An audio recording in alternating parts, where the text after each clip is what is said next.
হেই বন্ধুরা, আজকের এই মুভিটা একটু অন্যরকম এই জন্য বললাম কারণ প্রত্যেক মুভিতে ভিলেন সবার উপর অত্যাচার করে থাকে, কিন্তু এই মুভিতে ভিলেনদেরকেই খুন করা হয়। আর খুন করে এমন এক ব্যক্তি যে আজ থেকে 10 বছর আগেই মারা গেছে। আর ওই অজানা ব্যক্তি ভিলেনদেরকে এমন নৃশংসভাবে খুন করত যা দেখলে গা শিউরে উঠবে। সরাসরি মৃত্যু নয়, তাদেরকে বিভিন্ন যন্ত্রণাদায়ক এবং নৃশংস খেলা খেলতে বাধ্য করত, যেখানে হেরে গেলে এক ভয়ানক মৃত্যু অপেক্ষা করে। এবং মুভির শেষ দৃশ্যে এমন একজন ভিলেন হিসেবে বেরিয়ে আসে যা কারো কল্পনাতেও ছিল না। মুভি শুরু হয় একটা ক্রিমিনালকে দেখিয়ে যাকে পুলিশ ধাওয়া করছে। এই অসাধারণ চিতার মতো দৌরাত্মবাজ ক্রিমিনালের নাম এডগার মানসন। সে পুলিশের থেকে বাঁচার জন্য একটা উঁচু ভবনে উঠে পড়ে, যেখানে ক্রস চিহ্নের পেছনে এক অদ্ভুত দেখতে রিমোট লুকিয়ে রাখা ছিল। এডগার রিমোট নিয়ে পালানোর আগেই পুলিশ তাকে চারিদিক থেকে ঘিরে ফেলে, কিন্তু এডগার নিজেকে না বাঁচিয়ে শুধুমাত্র একটা কথাই বলতে থাকে, ডিটেকটিভ হ্যালোরেন কোথায়। সে শুধুমাত্র একবার ডিটেকটিভ হ্যালোরেনের সাথে কথা বলতে চায়। এডগার সেখানে থাকা পুলিশদের জানায় সে যদি 17 মিনিটের মধ্যে ডিটেকটিভ হ্যালোরেনের সাথে কথা বলতে না পারে তাহলে 5 জন মানুষের জীবন শেষ হয়ে যাবে। ক্রিমিনালের এরকম অদ্ভুত দাবি শুনে ডিটেকটিভ হ্যালোরেন তার সহকর্মী হান্টারের সঙ্গে এডগারের কাছে যায় এবং তাকে জিজ্ঞাসা করে, তুমি এসব কেন করছো? উত্তরে এডগার জানায় সে জিগস নামের এক ব্যক্তির কাছে জিম্মায় রয়েছে, আর এই জন্য সে না চাইলেও তাকে জিগসর নিয়ম মানতে হবে। কিন্তু অদ্ভুত বিষয় হলো জিগস আজ থেকে 10 বছর আগে মারা গেছে, আর এখন এডগারের কাছে দুইটা অপশন আছে, হয় তাকে মরতে হবে নয়তো ওই 5 জনকে মরতে হবে। কোন 5 জন এটা আমরা একটু পরেই জানতে পারবো। আর এই সিদ্ধান্ত নিতে হবে এডগারের হাতে থাকা ওই রিমোটের মাধ্যমে। হ্যালোরেন মনে করে তার হাতে যে রিমোটটা রয়েছে ওটা হয়তোবা কোনো বমের রিমোট। এই জন্য হ্যালোরেন তার সহকর্মীদের নির্দেশ দেয় যখনই এডগার ওই রিমোটে বাটন দাবাবে ঠিক তখনই রিমোটে গুলি করে রিমোটটা একেবারে নষ্ট করে দিতে হবে, কিন্তু কোনো মতেই যেন এডগারের শরীরে গুলি না লাগে। এদিকে এডগার একজন সময় মতো তার হাতে থাকা রিমোটের ট্রিগার দাবায়, আর এটা দেখা মাত্রই ওই ডিটেকটিভরা রিমোট বরাবর গুলি করে। তার মধ্যে কিছু গুলি এডগারের হাতে লাগার সাথে সাথে তার শরীরেও লেগে যায়, কিন্তু অদ্ভুত বিষয় হলো কোথাও কোনো ব্লাস্ট হয় না, কারণ এটা কোনো বোমের রিমোট নয়, বরং রিমোটের ট্রিগার দাবানোর পর দেখা যায় একটা অদ্ভুত দেখতে ঘড়িতে উল্টো কাউন্টডাউন শুরু হয়ে গেছে। আর এটাই হলো জিগস ট্র্যাপ, মানে জিগসর খেলা, যেখানে বিভিন্ন মানুষকে বন্দি করে রেখে শাস্তি দেওয়া হয়। জিগসর এই ট্র্যাপে 5 জনকে দেখা যায়, যাদেরকে এক অদ্ভুত ধরনের বালতির মতো হেলমেট পরিয়ে রাখা এবং শিকল দিয়ে বেঁধে রাখা হয়েছে। আর এই শিকলটা সামনে এমন একটা দরজায় আটকানো, যেখানে রয়েছে অনেকগুলো ধারালো ব্লেডের মতো মেশিন। খেলা শুরু হলে তাদেরকে ওই শিকল ধরে টান দেওয়া হবে এবং ওই ধারালো মেশিন লাগার সঙ্গে সঙ্গে তাদের শরীর টুকরো টুকরো হয়ে যাবে। আর এর থেকে বাঁচার নিয়ম বলে দেবে স্বয়ং জিগস। সেখানে থাকা সবাই ঘাবড়ে যায় এবং এক অদ্ভুত ভয় তাদের অঙ্গভঙ্গিতে প্রকাশ পাচ্ছে। ঠিক তখনই সেই ঘরের কোনায় থাকা একটা স্পিকারের মাধ্যমে জিগসর আওয়াজ ভেসে আসে। সেখানে বলা হচ্ছিল, তোমরা সবাই মানুষকে ধোঁকা দিয়ে তাদের সাথে নৃশংস লেভেলের বেইমানি করেছো, আর এই জন্য তোমাদের সবাইকে শাস্তি পেতে হবে, কঠিন এবং ভয়ঙ্কর শাস্তি। তবে হ্যাঁ, এখান থেকে বাঁচার একটা উপায় আছে, সেটা হচ্ছে তোমাদের নিজেদের দোষ তোমাদেরকে প্রকাশ করতে হবে, কিন্তু আপাতত এই খেলা থেকে বের হতে হলে তোমাদেরকে রক্ত বিসর্জন দিতে হবে, সেটা এক বিন্দু হোক না কেন। আর এটা হলো একটা খেলার ধরন যার নাম হলো ব্লাড অফ রিং। এরপর শুরু হয় তাদের শিকল টানা, কিন্তু তাদের 5 জনের মধ্যে একজন বেহুশ হয়ে পড়ে আছে ঘরের এক কোনায়। বাকি 4 জন অনেক ছটফট করতে থাকে, কারণ তারা আস্তে আস্তে ওই ধারালো মেশিনের দিকে অগ্রসর হচ্ছিল। সেখানে থাকা একটা মেয়ে বুঝতে পারে তাদের কিভাবে এখান থেকে বের হতে হবে, আর এই জন্য সে ধারালো মেশিনের কাছে যায় এবং তার হাত অল্প একটু কেটে ফেলে, যার ফলে সেখান থেকে রক্ত বের হলে তাকে এই ঘর থেকে মুক্তি দেওয়া হয়। এই ব্রাউন চুলালা সুন্দরী মেয়ের নাম অ্যানা। আর এরপর অ্যানা সবাইকে নিয়ম বুঝিয়ে দিলে তারাও এই ঘর থেকে মুক্ত হয়ে যায়, কিন্তু ভেতরে মারা যায় ওই বেহুশ পড়ে থাকা লোকটা। তার শরীর ধারালো মেশিনের সঙ্গে লাগার কারণে টুকরো টুকরো হয়ে যায়। ওই ঘর থেকে যে 4 জন বেরিয়ে আসে তারা হলো রায়ান, কার্ল, মিচ এবং অ্যানা। তারা সেই ঘর থেকে মুক্তি পেয়ে আরো একটা নতুন ঘরে এসে পৌঁছায়। এদিকে দেখানো হয় এডগারকে, যে এখন হসপিটালে রয়েছে। সেদিন পুলিশের হাতে গুলি খাওয়ার কারণে সে কোমায় চলে গেছে। এখানে ডিটেকটিভ হ্যালোরেন তার সহকর্মী হান্টকে জানায় এডগার হলো একটা ছোটখাটো ক্রিমিনাল। আর এরপর জিগস ওই ঘরে বেহুশ হয়ে পড়ে থাকা যে লোকটা মারা গেছিল তার লাশটা পাবলিক প্লেসে একটা ব্রিজের ওপর ঝুলিয়ে রাখা হয়েছিল, যেটা পুলিশ উদ্ধার করে। এবং এর পোস্টমর্টমের দায়িত্ব পড়ে লগান নেলসন এবং এলিনর বনিভেল, এই 2 ব্যক্তির ওপর। এই 2 ব্যক্তিকে ভালো করে চিনে রাখো, কারণ এই মুভিতে এদের আলাদাই একটা রহস্য রয়েছে, যেটা মুভির মধ্যেই জানতে পারবে। তো পোস্টমর্টেম করার সময় লগান এবং এলিনর ওই ব্যক্তির মাথার হেলমেট সরালে দেখতে পায় তার মাথার অর্ধেক অংশ গায়েব, এবং তার শরীরের এক স্থানে জিগসর এক অদ্ভুত নিশানের নিচে তারা একটা পেন ড্রাইভ খুঁজে পায়, যেটা ওপেন করলে তারা জিগসর একটা ভয়েস মেসেজ পায়। তাদের কাছে এই কেস অনেকটা জটিল হয়ে পড়ে, কারণ জিগস আজ থেকে 10 বছর আগে মারা গেছে। এরপর তার ভয়েস রেকর্ডিংটা প্লে করলে সেখানে বলা হয়, আমি ফিরে এসেছি এবং আমার পুরনো খেলাটা আবারও শুরু হয়েছে। খেলা শুরু করেছি 5 জনকে নিয়ে। 5 জনের মধ্যে 4 জনই এখনো জীবিত রয়েছে। বাঁচাতে পারলে বাঁচিয়ে দেখাও। এরপর দেখানো হয় গেমের মধ্যে থাকা ওই 4 জনকে। তারা প্রথম লেভেল পার করে দ্বিতীয় লেভেলে পৌঁছেছে, আর এখানেও তাদের গলায় শিকল বাঁধা রয়েছে। হঠাৎ করে তারা লক্ষ্য করে তাদের দিকে একটা পুতুল সাইকেল চালিয়ে এগিয়ে আসছে। এই ভয়ঙ্কর অদ্ভুত পুতুলের নাম বিলি। তার গলায় রয়েছে একটা টেপ রেকর্ডার এবং তার বুকের উপর একটা কাগজে লেখা কনফেস, যেটা দ্বারা বোঝানো হচ্ছিল তাদেরকে তাদের নিজেদের দোষ কবুল করতে হবে, যেটা তারা জেনে বুঝে করেছিল এবং যার ফলে মানুষের অনেক বড় বড় ক্ষতি হয়ে গেছিল। শিকলে টান লাগা মাত্রই তারা সবাই নিজেদের দোষ ভাবতে থাকে। প্রথমে মিচ, সে জানায় সে একটা ছেলের কাছে বাইক বিক্রি করেছিল, আর এর কিছুক্ষণ পর ওই ছেলেটা রোড অ্যাক্সিডেন্টে মারা গেছে, কিন্তু সে বলে এতে তার কোনো দোষ নেই। এরপর অ্যানা, সে জানায় তার হাজবেন্ড ঘুমের ঘোরে তার বাচ্চার উপরে উঠে পড়ে এবং তার বাচ্চার নিঃশ্বাস নিতে না পেরে মারা যায়, কিন্তু রায়ান এবং কার্ল তাদের দোষ কোনো মতেই স্বীকার করে না। দেখা যায় মিচ কোনো রকমে বিলি অব্দি পৌঁছে তার গলায় থাকা টেপ রেকর্ডার প্লে করে দেয়, আর এই টেপ রেকর্ডারে জিগস বলছিল তোমাদের মধ্যে এমন একজন রয়েছে যে চোর। একদিন সে এমন একজন মহিলার পার্স চুরি করে নেয় যে ছিল অ্যাসথমার পেশেন্ট, আর এই পার্সের মধ্যে ছিল তার গ্যাস পাম্প। এই জন্য কিছুক্ষণ পর নিঃশ্বাস নিতে না পারায় সেখানে ওই মহিলার মৃত্যু হয়, আর এই মৃত্যুটা দূর থেকে দেখছিল ওই চোর, কিন্তু সে তাকে সাহায্য না করে পালিয়ে যায়। এরপর জিগস তাদের সবাইকে জানায় সে ওই চোরের শরীরে এক ধরনের বিষাক্ত কেমিক্যাল পুশ করে দিয়েছে, আর এরপর তাদের সামনে 3 ধরনের ইনজেকশন আসে, যার মধ্যে একটা হলো এই বিষের অ্যান্টিডোট এবং বাকি দুটোর মধ্যে ছিল বিষাক্ত কেমিক্যাল এবং অ্যাসিড। এই 3টা ইনজেকশনের মধ্যে তাদেরকে অ্যান্টিডোট খুঁজে বের করতে হবে এবং ওই চোরের শরীরে পুশ করতে হবে। দেখা যায় কার্ল আস্তে আস্তে সামনে এগিয়ে আসে এবং তার দোষ কবুল করে। সে বলে আমি সেই চোর যে ওই মহিলার পার্স চুরি করেছিলাম। রায়ান তাকে দ্রুত একটা ইনজেকশন সিলেক্ট করতে বলে, কিন্তু কার্ল কোনো ইনজেকশনই সিলেক্ট করে না, কারণ তার ভয় হচ্ছিল যদি সে ভুল করে অন্য কোনো ইনজেকশন সিলেক্ট করে ফেলে তাহলে এখানেই তার যন্ত্রণাদায়ক মৃত্যু হবে। অনেকক্ষণ চলে যাওয়ার পরও যখন কার্ল কোনো ইনজেকশন সিলেক্ট করতে পারে না, তখন বাকি 3 জনের শিকল টানা শুরু হয়, আর এই জন্য রায়ান তার হাতে থাকা 3টা ইনজেকশনই কার্লের গলায় পুশ করে দেয়, যার ফলে অ্যান্টিডোটের সাথে ওই বিষাক্ত কেমিক্যাল গুলোও তার শরীরে চলে যায়, আর এখানেই এক নির্মম মৃত্যু ঘটে কার্লের। এরপর তারা জানতে পারে ইনজেকশনে অদ্ভুত এক ধরনের নাম্বার রয়েছে, যেটার মাধ্যমে দরজা খুলে পরবর্তী লেভেলে যাওয়া যাবে। তো কথা মতোই দরজায় ও নাম্বার ইন্টার করলে তারা এসে পৌঁছায় এক অন্য রুমে, যেখানে আসার পর অ্যানা এক কোনায় বসে পড়ে এবং বলে আমার হাজবেন্ডের শাস্তি আমি কেন পাবো। এরপর তারা সেখানে লক্ষ্য করলে দেখতে পায় ঘরের ভেতরে একটা দরজা রয়েছে, যেখানে লেখা নো এক্সিট, মানে এখান থেকে বাইরে বের হওয়ার কোনো রাস্তা নেই। কিন্তু রায়ান এই লেখাকে খুব একটা গুরুত্ব না দিয়ে ওই দরজার তালা ভেঙে ফেলে এবং ঘরে যাওয়ার সঙ্গে সঙ্গেই নিচের বেসমেন্টের তলা ভেঙে যায় এবং তার পায়ে একটা ফাঁদে আটকা পড়ে, যেখানে কিছু ধারালো তারের মতো একটা ফাঁদ বানানো, আর এটা আস্তে আস্তে টাইট হচ্ছিল। রায়ান লক্ষ্য করে নিচে একটা টেপ রেকর্ডার পড়ে আছে। সে ওই টেপ রেকর্ডার তুলে নেয় এবং প্লে করলে সেখানে বলা হয় তুমি এই খেলার নিয়ম ভেঙেছ, ওই দরজায় নো এক্সিট লেখা থাকা সত্ত্বেও তুমি এই ঘরের মধ্যে চলে এসেছো, আর এই জন্য এই শাস্তিটা স্পেশালি তোমার জন্য।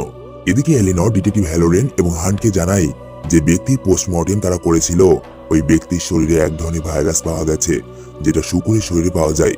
এর মানে বুঝতে পারছো দয়া, খেলাটা এমন এক জায়গায় চলছে যেখানে এই ধরনের পশুকে পালন করা হয়, অর্থাৎ কোনো পিগ ফার্ম হাউসে। এরপর পুলিশ আরো একটা লাশ খুঁজে পায়, যেটা হলো কার্লের, আর এই লাশের সাথে ছিল একটা মেসেজ, যেখানে লেখা ছিল অ্যান্ড দেন দেয়ার ওয়ার 3, আর বাকি মাত্র 3 জন। এদিকে দেখা যায় অ্যানা এবং মিচ বাইরে বের হওয়ার চেষ্টা করছে। ঠিক তখনই তারা তাদের সামনে একটা ছোট্ট দরজা দেখতে পায়। তারা কোনো কিছু না ভেবেই তার ভেতরে প্রবেশ করে এবং সামনে দেখতে পায় একটা এলইডি টিভি, যার রিমোট সেখানেই ঝুলছিল, এবং রায়ানের কাছেও একটা এলইডি টিভি দেখা যায় এবং এই টিভির মধ্যে বিলিকে দেখা যায় যে তাদেরকে নতুন একটা গেম সম্পর্কে বলছিল। সে অ্যানা এবং মিচকে জানায় তোমরা খুব শীঘ্রই এই ঘরের মধ্যে ঢুকতে চলেছ, আর তোমাদেরকে বাঁচাতে পারে শুধুমাত্র রায়ান। সেটা কিভাবে? আসলে রায়ানের পা যে ফাঁদে আটকা পড়ে আছে সেখানে একটা রিভার লাগানো আছে, যেটা টান দিতেই তার পা কেটে নেমে যাবে এবং অ্যানা আর মিচ মুক্ত হয়ে যাবে। এখন সবকিছুই রায়ানের হাতে। এরপর গেম শুরু হয়ে যায়। কিছুক্ষণের মধ্যেই অ্যানা এবং মিচ যে ঘরে রয়েছে ওই ঘরটা সম্পূর্ণ শস্য দানা দ্বারা ভর্তি হতে থাকে এবং ভর্তি হওয়ার এক পর্যায়ে ওপর থেকে বিভিন্ন ধারালো যন্ত্র পড়া শুরু হয়। যন্ত্র মানে অস্ত্র, বিভিন্ন ধরনের অস্ত্র। অ্যানা এবং মিচ ভয় পেয়ে যায় এবং রায়ানের কাছে তাদের জীবনের ভিক্ষা চাইতে থাকে, আর এই জন্য রায়ান লিভারটাকে উপরে তুলে দেয় এবং ওই ধারালো তার আস্তে আস্তে তার পা কেটে ফেলে, আর রায়ানের এই আত্মত্যাগের ফলে অ্যানা এবং মিচের জীবন বেঁচে যায়। এদিকে এলিনর এবং লগান প্রথম লাশের উপর যে রক্ত পেয়েছিল ওই রক্ত একজনের সাথে ম্যাচ হয়ে গেছে, আর সেটা হচ্ছে জিগস। কিন্তু এটা অসম্ভব, কারণ আসলেই জিগস 10 বছর আগে মারা গেছে। এরপর ডিটেকটিভ হ্যালোরেন লগানের কাছে আসে এবং তাকে জানায় ইন্টারনেটে জিগস রুলস নামের একটা ওয়েবসাইট আছে, যেখানে জিগস খেলার বিভিন্ন ভয়ানক ধরন বর্ণনা করা হয়, আর এই ওয়েবসাইটে তোমার সহকর্মী এলিনর বনিভেল অনেক আগে থেকে গবেষণা চালাচ্ছে, যার কারণে ডিটেকটিভ হ্যালোরেন সহ টিমের বাকি সদস্যরা তাকে সন্দেহের তালিকায় রেখেছে। পরবর্তীতে লগান এলিনরকে এই বিষয়ে জিজ্ঞাসা করলে এলিনর তাকে একটা গোপন জায়গাতে নিয়ে যায়, আর এটা হলো এলিনরের স্টুডিও, যেখানে সে জিগসর মানুষ মারার বিভিন্ন ট্র্যাককে পুনরায় তৈরি করে। এলিনর যেহেতু জিগসর অনেক বড় ফ্যান ছিল, তাই সে এগুলো কালেকশন হিসেবে তার কাছে তৈরি করছিল, আর এই সকল যন্ত্রের ডিজাইন সে জিগসর ওয়েবসাইট থেকে নিত। কিন্তু সেখানে এমন একটা অদ্ভুত মেশিন ছিল যেটা লগান আগে কখনো দেখেনি, আর এই ধরনের যন্ত্রে মরা মানুষের পোস্টমর্টমও করেনি। লগান এলিনরকে এই বিষয়ে জিজ্ঞাসা করলে সে তাকে জানায় এই যন্ত্রটা জিগস তার প্রথম দিকে ব্যবহার করেছিল, আর সেই যন্ত্রের ডিজাইন পেয়েছিল জিগসরই একটা ডেরা থেকে। আর যেহেতু পুলিশ এলিনরকে সন্দেহ করে, তাই তার চলাফেরা সহ সবকিছুর উপরই পুলিশের নজর রয়েছে। এভাবেই হান্ট তাদের দুজনেরই পিছু করে এলিনরের স্টুডিও অব্দি পৌঁছায় এবং প্রমাণের জন্য তাদের ওখানকার একটা ছবি তুলে নেয়। হান্টের এই ধরনের কাজে হ্যালোরেন বেশ ইমপ্রেসড হয় এবং তাকে জানায় এই কেসটা সমাধান করার জন্য ওপর থেকে অনেক চাপ প্রয়োগ করা হচ্ছে, এই জন্য জিগসর কবরটা আবারও খোঁড়ার নির্দেশ এসেছে। আর এই সকল ঘটনা ঘটবে মিডিয়ার সামনে। এরই মাঝে হ্যালোরেনের কাছে খবর আসে এডগার হসপিটাল থেকে পালিয়েছে। এটাও তাদের অস্বাভাবিক লাগে, কারণ সে কমায় ছিল, আর এই জন্য হ্যালোরেন হান্টকে এই বিষয় তদারকির জন্য পাঠায়। এদিকে দেখানো হয় ওই তিনজনকে যারা ট্র্যাপে ফেসে আছে। ওই ঘরে অনেক খোঁজাখুঁজির পর তারা সেখানে একটা গাড়ির ডিকির ওপর আবারও ক্রস মার্ক দেখতে পায়, আর এরপর ওটা ওপেন করলে সেখানে আরো একটা টেপ রেকর্ডার দেখা যায়। টেপ রেকর্ডার প্লে হওয়ার সঙ্গে সঙ্গেই মিচ আরো একটা ট্র্যাপে ফেসে যায়, আর এরপর টেপ রেকর্ডারের মাধ্যমে জিগসা জানায় মিচ যে বাইকটা বিক্রি করেছিল ওইটার ব্রেক ফেল ছিল, আর এটা মিচ খুব ভালোভাবেই জানতো, কিন্তু টাকার লোভে সে ওই ছেলেটাকে কিছুই বলেনি, যার শেষ পরিণতি হয়েছিল রোড অ্যাক্সিডেন্টে মৃত্যু। আর এই ছেলেটা ছিল জিগসর ভাতিজা। আর এরপর ওই রুমের মধ্যে দেখানো হয় ওই অদ্ভুত মেশিন যেটা এলিনরের কালেকশনে দেখা গিয়েছিল, যার ব্যবহার জিগসা তার প্রথম গেমে করেছিল। দেখা যায় ওই মেশিনের মধ্যে একটা ব্রেক আছে, তাকে দড়ি দিয়ে ঝুলিয়ে ওই ব্রেক দাবানোর জন্য বলা হয়, আর এই মেশিনে লাগানো ছিল ওই ব্রেক ফেল বাইকের ইঞ্জিন। খেলা শুরু হতেই মিচকে ওই মেশিনের মধ্যে ঢোকানো হয়, আর বাইরে থেকে অ্যানা বাইকের ইঞ্জিন কিছুক্ষণের জন্য থামিয়ে দেয়, কিন্তু সে ব্যর্থ হয়। আবার ওই মেশিনটা চালু হয়ে যায় এবং মিচের শরীর ছিন্ন ভিন্ন করে দেয়। আর এদিকে আরো একটা আজব বিষয় ঘটে, সেটা হচ্ছে জিগসের কবর করার পর সেখানে এডগারের বডিকে দেখা যায়, আর এই সকল ঘটনা নিউজ রিপোর্টারদের মাধ্যমে লাইভ দেখানো হচ্ছিল। এগুলো দেখার পর পুলিশের একটা স্পেশাল ফোর্স এলিনরের স্টুডিও ঘিরে ফেলে এবং রুমে প্রবেশ করার পর তারা একটা সিক্রেট দরজা খুঁজে পায়, যার পেছনে ছিল জিগসর সম্পর্কিত অনেক ধরনের নিউজ পেপার এবং মিচের মৃত শরীর, সাথে একটা চিঠি যেখানে লেখা ছিল আর মাত্র 2 জন জীবিত রয়েছে। আর এরপর হ্যালোরেনের নির্দেশে হান্ট লগানকে অ্যারেস্ট করতে যায়, আর এখানে লগান হান্টকে জানায় হ্যালোরেন তাকে ফাঁসিয়ে দিচ্ছে। ওই স্টুডিওর মধ্যে মিচের বডি খুঁজে পেয়েছিল হ্যালোরেন, এবং হ্যালোরেন এডগারকে গুলি করতে নিষেধ করা সত্ত্বেও তার নিজেরই এডগারকে গুলি করা এবং জিগসর কফিনের মধ্যে এডগারের লাশকে দেখতে পাওয়া, এই সবকিছু হ্যালোরেনের সাথেই ঘটেছিল। লগানের এরকম কথা শুনে হান্টের এই বিষয়গুলো অদ্ভুত লাগতে শুরু করে এবং হান্ট লগানের সাথে একমত হতে থাকে। আর এইবার হ্যালোরেনের এই বিষয়গুলোকে হান্ট সন্দেহ করতে শুরু করে। লগান হান্টকে প্রমাণস্বরূপ এডগারের গায়ে লাগা ওই বুলেটটা দেখায়, যেটা হ্যালোরেনের বন্দুকের। এদিকে দেখা যায় এলেনরকে, সে লগানের বাড়িতেই রয়েছে। লগান তার কাছে আসলে সে তাকে জানায় আমি জেনে গেছি এই গেমটা জিগসর একটা পিগ ফার্মে হচ্ছে, আর এই ফার্মটা রেজিস্টার করা তার ওয়াইফের নামে। ওই গেমে ফেসে যাওয়া মানুষদেরকে বাঁচানোর জন্য তারা পুলিশকে না জানিয়েই সেখানে যাওয়ার সিদ্ধান্ত নেয় এবং রওনা দিয়ে দেয়, কিন্তু ডিটেকটিভ হ্যালোরেন তাদের পিছু করছিল। এদিকে দেখানো হয় অ্যানাকে, সে ওই নো এক্সিট লেখা দরজাটাকে খোলার চেষ্টা করছে। ঠিক তখনই পেছন থেকে অদ্ভুত মাস্ক পরা কেউ একজন ইঞ্জেকশনের মাধ্যমে তাকে বেহুশ করে দেয়। এরপর তার জ্ঞান ফিরে আসলে সে দেখতে পায় তার পায়ে শিকল বাঁধা এবং তার সামনে রায়ান, তাকেও কেউ শিকল দিয়ে বেঁধে রেখেছে। দেখা যায় এটি আর কেউ নয় বরং জিগস। কি ভাবছো জিগস কোথা থেকে আসলো? আসলে এখানে অন্য একটা রহস্য রয়েছে, একটু পরে বলছি। অ্যানা জিগসকে দেখা মাত্রই চিনে ফেলে, কারণ সে ছিল তার প্রতিবেশী। আর এইবার জিগস তাদের সাথে শেষ খেলা খেলতে চলেছে, কিন্তু রায়ান এখনো অবধি তার কোনো দোষ স্বীকার করেনি। এই জন্য জিগস নিজেই রায়ানের দোষ বলতে থাকে। সে বলে রায়ান যখন স্কুলে পড়তো তখন তার জন্য জিগসর 3 বন্ধু মারা গিয়েছিল, আর অ্যানা বলেছিল তার স্বামী ভুল করে তার বাচ্চার উপরে উঠে পড়েছিল, যার জন্য তার বাচ্চা মারা গিয়েছিল। কিন্তু ব্যাপারটা এরকম নয়। আসল ব্যাপার হচ্ছে অ্যানা তার নিজের বাচ্চাকে একদমই সহ্য করতে পারতো না। তার বাচ্চা তার কাছে সব সময়ই বিরক্তির কারণ হয়ে দাঁড়ায়, আর এই জন্য সে তার বাচ্চাকে বালিশ চাপা দিয়ে মেরে ফেলে। কতটা নিষ্ঠুর হলে একজন মা এরকম কাজ করতে পারে? আর এরপর তার বাচ্চাকে তার স্বামীর পাশে শুয়ে দেয়, যার ফলে সকল দোষ তার স্বামীর উপর গিয়ে পড়ে এবং পুলিশ তাকে অ্যারেস্ট করে মানসিক হাসপাতালে পাঠিয়ে দেয়।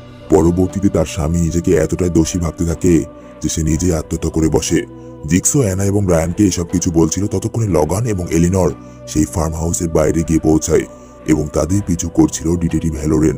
আর এদিকে ডিটেকটিভ হান্ট হ্যালোরেনের বাড়িতে অনুসন্ধান চালায় এবং তার ফ্রিজের মধ্যে থেকে জিগসর তৈরি করা কিছু অস্ত্র পায়, যেগুলো হ্যালোরিন ওই মৃত শরীর থেকে সংগ্রহ করেছিল। এদিকে জিগস অ্যানা এবং রায়ানের সামনে একটা শর্ট গান রেখে সেখান থেকে চলে যায়। এর মানে অ্যানা এবং রায়ানের মধ্যে এখন একজনই জীবিত বাঁচতে পারবে। অ্যানা দ্রুত গিয়ে ওই শর্ট গান নিয়ে নেয় এবং রায়ানের দিকে তাক করে তাকে শুট করে, কিন্তু শর্ট গানটা ব্যাকফায়ার করার কারণে অ্যানা নিজেই সেখানে মারা যায়। আর এই বুলেটের মধ্যে ছিল তাদের দুজনেরই পায়ে থাকা শিকলের চাবি, কিন্তু অ্যানা নিজেকে বাঁচানোর চক্করে নিজেই মারা গেল। যাই হোক, এদিকে হ্যালোরেন হঠাৎ করে লগান এবং এলিনরের উপর আক্রমণ করে বসে। এলিনর সেখান থেকে কোনো রকমে পালিয়ে যায়, কিন্তু লগান পালাতে পারে না। আর এই কারণে হ্যালোরেন তাকে মারতেই যাবে, ঠিক তখনই তাকে কেউ পেছন থেকে আঘাত করে এবং বেহুশ করে দেয়। জ্ঞান ফিরে আসলে হ্যালোরেন এবং লগান দেখতে পায় তারা দুজনেই একটা মেশিনের মধ্যে বন্দী, আর এটা ছিল জিগসর একটা লেজার কাটার এবং তাদের দুজনের মাঝখানে ছিল দুইটা বাটন। তারা কিছু বুঝে ওঠার আগেই সেখানে থাকা একটা স্পিকারে জিগস তাদের জানায় তাদেরকে এমন কোনো অপরাধ স্বীকার করতে হবে যার জন্য তারা মৃত্যুদণ্ডের যোগ্য, আর অপরাধ স্বীকার করার সঙ্গে সঙ্গেই তাদেরকে মুক্তি দেওয়া হবে। কিন্তু হ্যালোরিন চালাকি করে লগানের বাটন প্রেস করে দেয় এবং লগানের লেজার চালু হয়ে যায়। লগান তার দোষ স্বীকার করলেও সে মুক্তি পায় না। লেজার তার মাথা টুকরো টুকরো করে দেয়। আর এবার হ্যালোরিনের লেজার মেশিন চালু হয়ে গেলে সে তার অনেক দোষ স্বীকার করে এবং বলে, আমার জন্য অনেক নিরীহ মানুষ তাদের জীবন হারিয়েছে। আর এই কথা বলার সঙ্গে সঙ্গেই লেজার মেশিন বন্ধ হয়ে যায়। তার মুখে ছিল এক অদ্ভুত ধরনের অট্টহাসি, কিন্তু তার এই হাসিটা খুব বেশিক্ষণ স্থায়ী হয় না, কারণ মুভির এই জায়গাতে একটা টুইস্ট আছে। সেটা হচ্ছে লগান এখনো মারা যায়নি, কারণ তার লেজার নকল আর হ্যালোরিন যেগুলো বললো এই সব কিছু রেকর্ড করা হয়েছে। আর আরো একটা বিষয়, সেটা হচ্ছে জিগস আসলেই মারা গেছে। লগানই হলো এই যুগের নতুন জিগস। আসলে এতক্ষণ ধরে আমরা মুভিতে যে খেলাটা দেখলাম এটা 10 বছর আগের, যখন জিগস বেঁচে ছিল। আর এই ফার্ম হাউসে অ্যানা এবং রায়ানের বহু পুরনো ডেড বডিও পড়েছিল, যেটা দেখে এই বিষয়টা একদম স্পষ্ট বোঝা যায়। কিন্তু প্রশ্ন হচ্ছে, কিছুদিন আগেই পুলিশরা যে 3টা ডেড বডি পেয়েছিল সেগুলো কার বা কিভাবে এলো? এর উত্তর হলো লগান জিগসের মতো করে 3 জনকে মেরে ফেলে, যেগুলো পুলিশ পায়। আর জিগসের ব্যাপারে এই সব কিছু লগান জানতো, কারণ গেমের শুরুতে যে 5 নম্বর ব্যক্তিকে দেখানো হয়েছিল সেটা আর কেউ নয়, বরং লগান ছিল। যদিও লগানের একটা দোষ ছিল, কিন্তু জিগস যখন জানতে পারে লগান এটি ইচ্ছা করে করেনি, তখন সে লগানকে ছেড়ে দেয় এবং তার চিকিৎসা করে আর তাকে এই সব কিছুর ব্যাপারে বলে।